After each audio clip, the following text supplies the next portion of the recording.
Michael, how does your sleep routine look like? What do you do throughout the day and in the evening to sleep well, fall asleep quickly? That's a question I get asked a lot. And so in this episode of the Primal Shift podcast, I'll share with you exactly how my sleep routine looks like, what it looks like, starting in the morning already, and all the things that I do throughout the day and then in the evening to fall asleep quickly and to sleep well, get a lot of restorative sleep.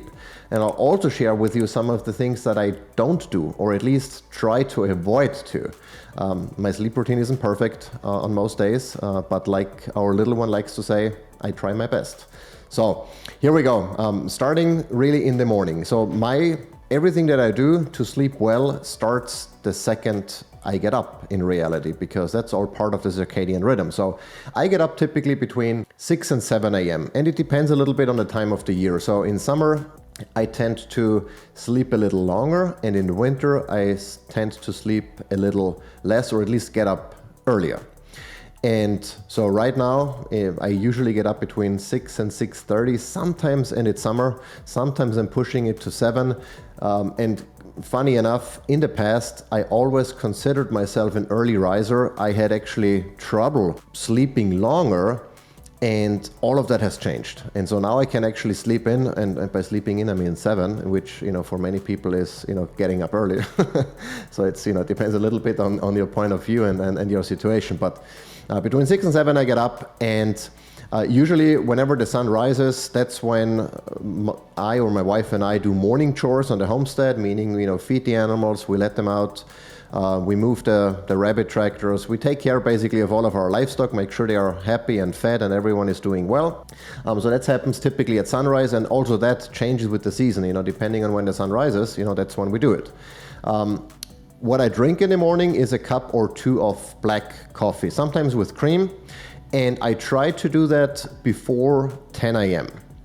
Very often I have my second cup of coffee before 9 a.m. And the reason for that is that caffeine has a very long half-life time of about 8 to 9 hours or so.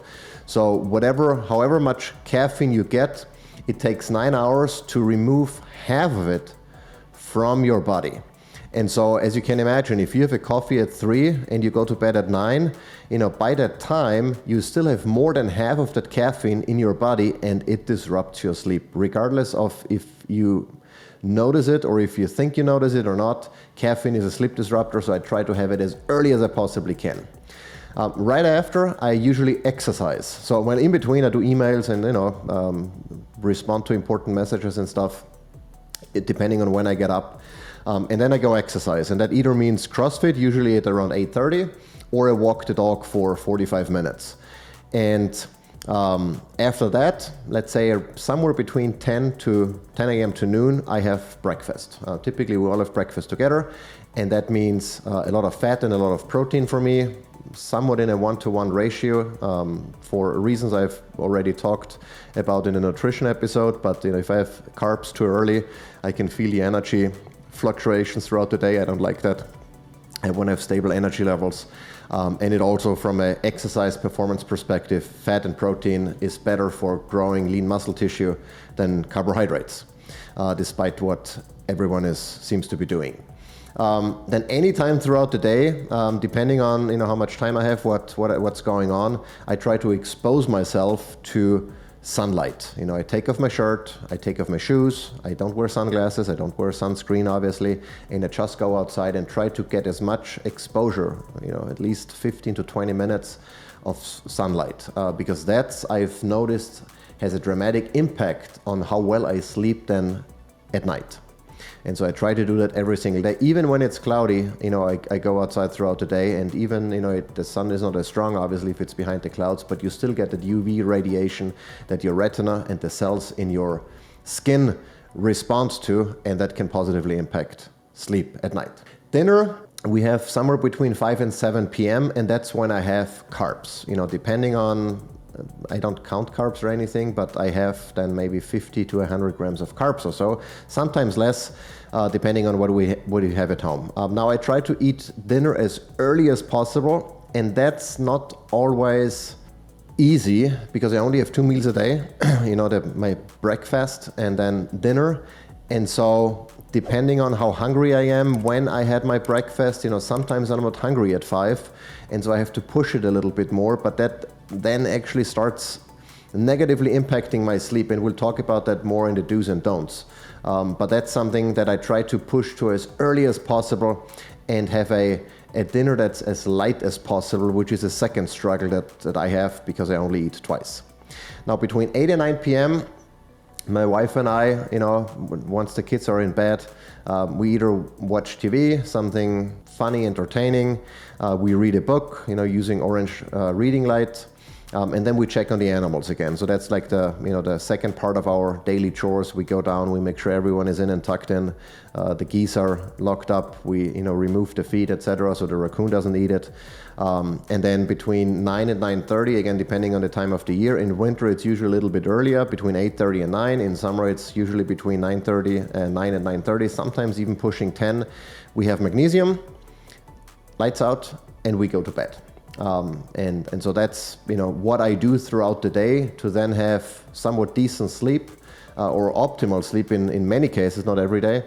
And with that, let's talk a little bit about some of the do's, some of the things that I try to do as part of that routine that I've shared with you. One is I try to align my circadian rhythm, meaning specifically my wake and my sleep time with the sunrise and the sunset. So in other words, I don't get up after sunrise, and I don't go to bed before sunset. That's just a basic kind of foundational approach that I have. It doesn't make sense to go to bed when the sun is still out, and it doesn't make sense to be still sleeping while the sun is already out. So that's my rough boundaries, and within that there is obviously some flexibility. But I do try to keep a somewhat consistent bed and wake time. Again, that changes with the season, but it changes gradually. So I don't do like, it's daylight savings time, so we from one day to the other we switch by an hour. In fact, when the last time that happened, we just stayed on the old time and just adjusted everything around that, because we didn't want to just make that hour change and mess with our circadian rhythm and mess with our sleep and deal with the consequences in terms of being less productive and less mentally capable for a couple of days, because you feel that impact if you're in tune with your body. I try to have, as I mentioned already, all coffee or any caffeine really before 10 in the morning. And obviously I cut it off at 2 cups of coffee. I don't use caffeine as a source of energy, because it's really not. It just blocks the receptors that tell you when you're getting tired. So it doesn't give you anything, it just makes you feel like you have energy even though you don't, and your body has to steal it from somewhere else, and you pay the consequences for that after. The only reason why I drink coffee is because I really like the taste, and I don't like the taste of decaf. That's really it. Caffeine does nothing to me in terms of energy. Early dinner, again, that's one of the not a huge struggle, because the timing of my dinner is usually I can usually handle well, but the amount that I eat, because the more I eat, the fuller my stomach is, the less good I sleep, depending on, of course, then the timing. The closer a big meal to my sleep time, the more trouble I have than sleeping well and resting well.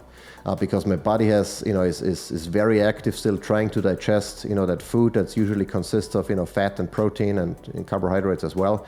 But still, so early dinner as early as possible, and I try not to, I like to eat, and I need a lot of calories. Since I only eat twice a day, that means 2 fairly large meals. And so I try to make the meal in the morning as big as I can without overeating.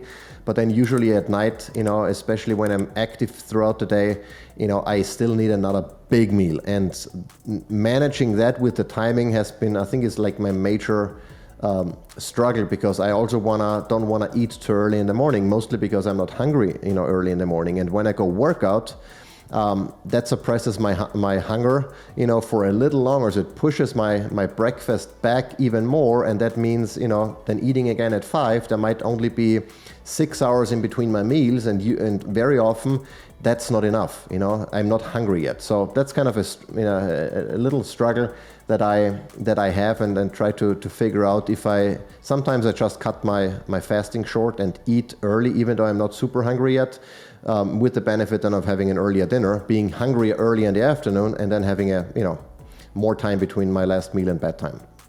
Limit alcohol intake to 1 beverage or none at all, really. I mean, I like the occasional glass of wine. I actually stopped having drinking regularly. I used to have a glass of wine most nights because I really like the taste, and I like, the feeling of, getting chill and stuff.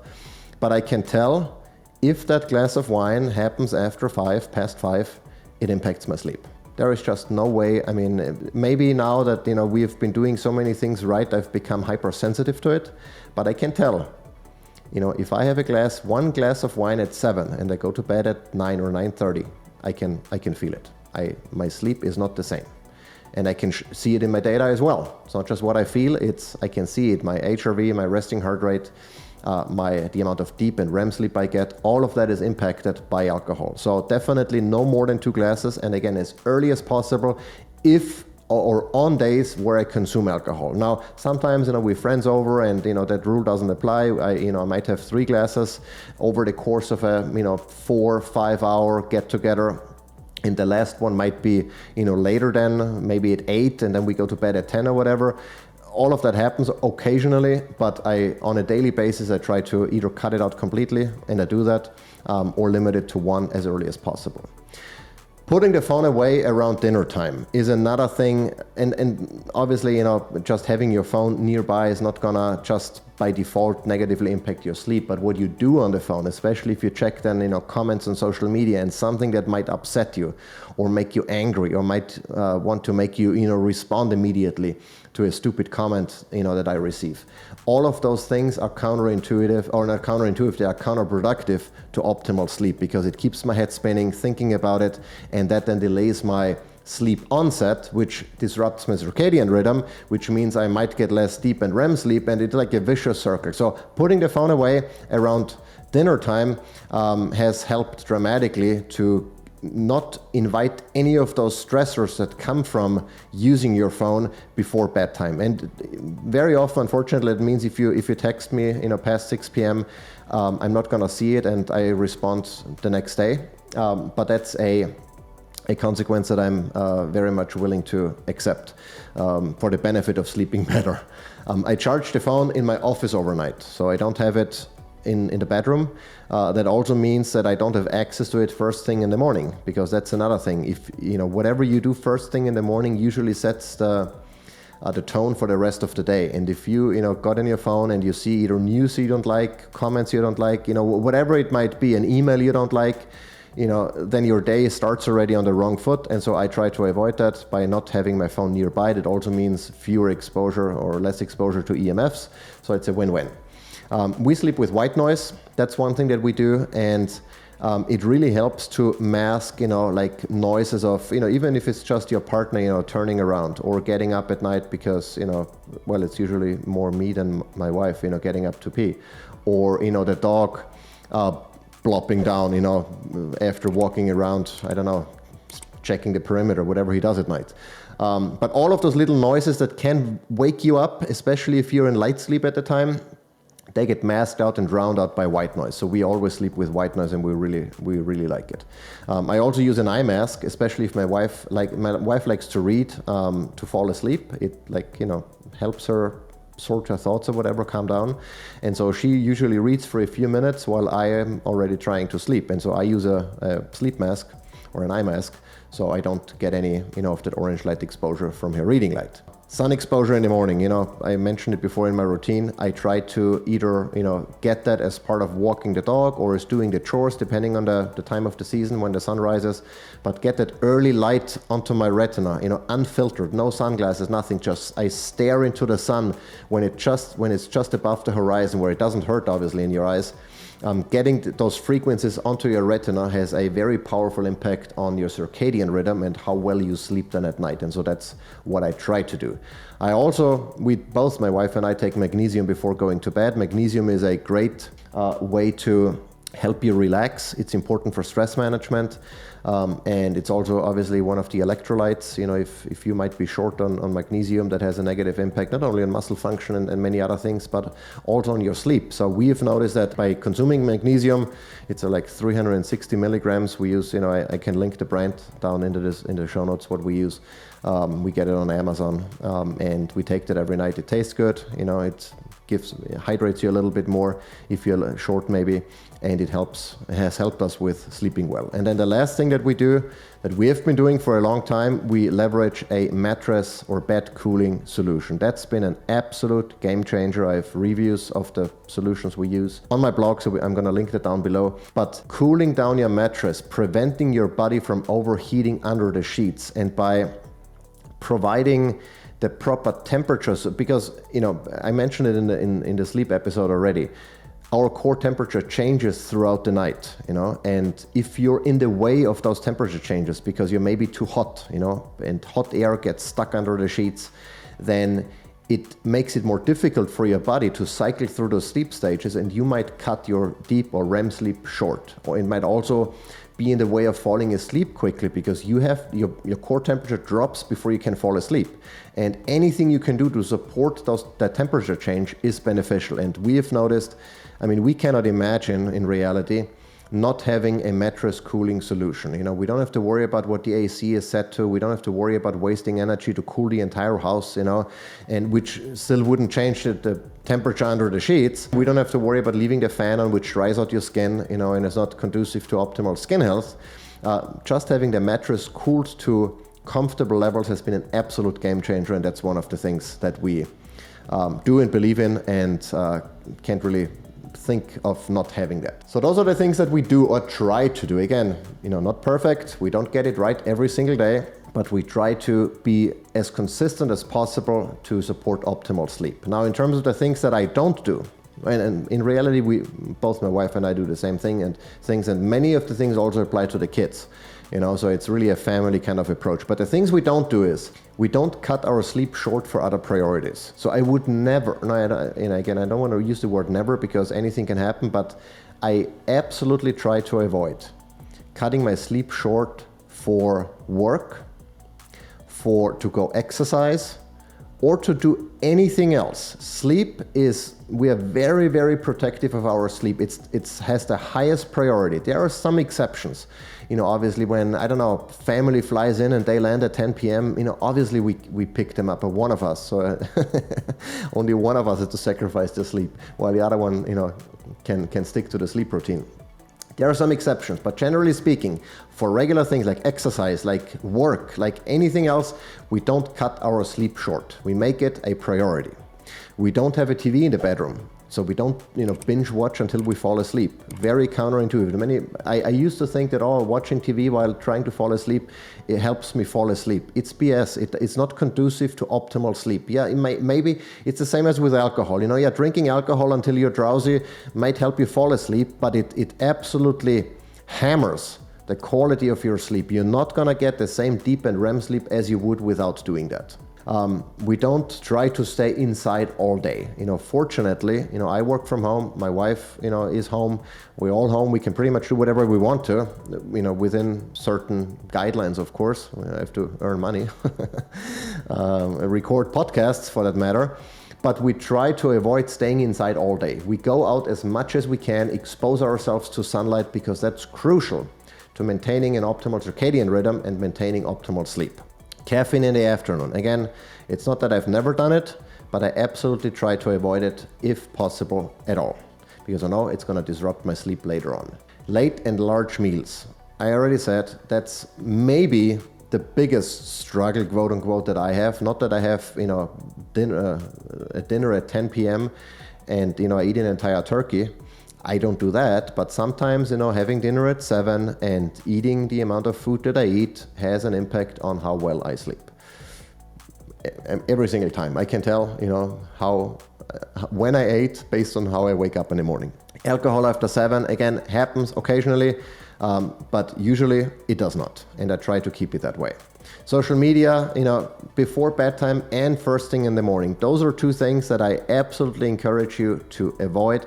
And it's a very simple fix. It's simple in terms of all it takes is, move your phone to a different room. That's really the best approach. If the phone is not close by, you're less likely to pick it up. If it's close by, it's very difficult to abstain from, that urge of, oh, I'm just gonna check. Keep it away, put it away, in a different room, put into airplane mode. That's what I do. And that has a dramatic impact on, I think, your mental health mostly. And that, again, impacts how well you sleep, how quickly you can fall asleep. I also don't recommend chronic use of sleep aids, even something as quote unquote benign as melatonin.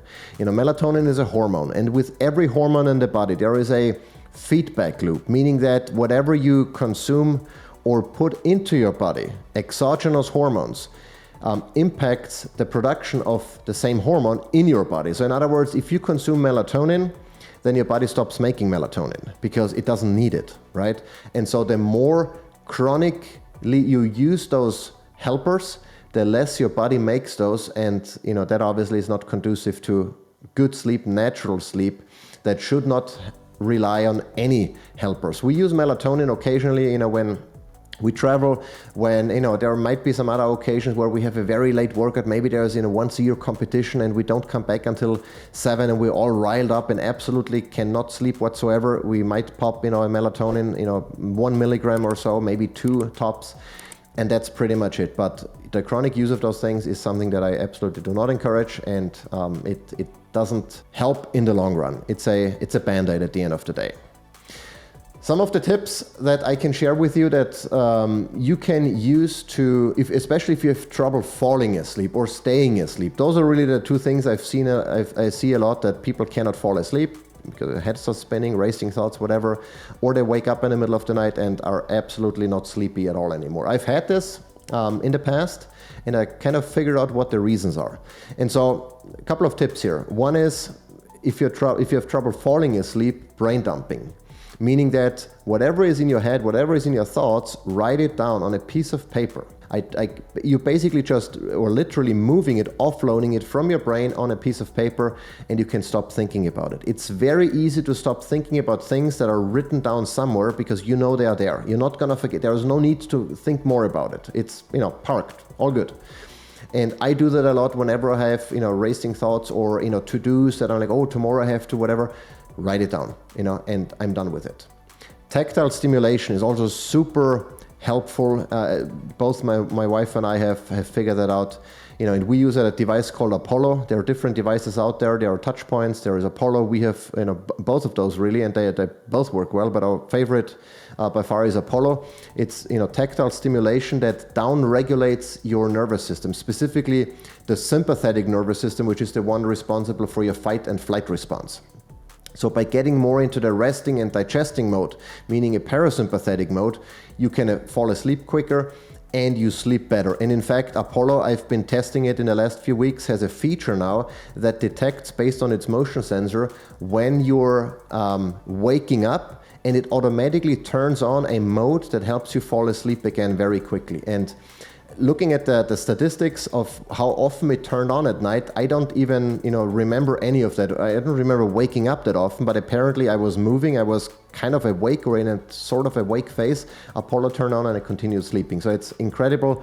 You just have to use it consistently. It's not like you use it once and everything is good. No, you use it throughout the day already, whenever you feel anxious, whenever you feel like you're not in control of your stress response, and it's a game changer as far as sleep is concerned.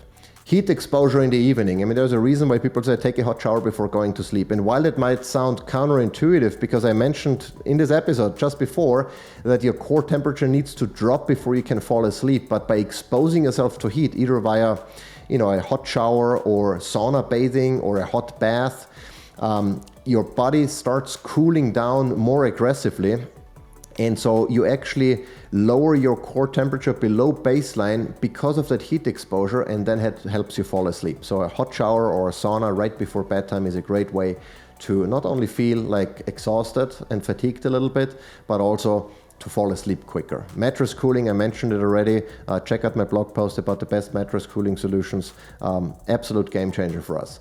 If you are exposed to a lot of artificial chunk light, especially blue light in the evening, I highly recommend blue light blocking glasses. Now, we have them at home, all of us have. We rarely, fortunately, need them because we try to reduce our exposure in the evening just naturally.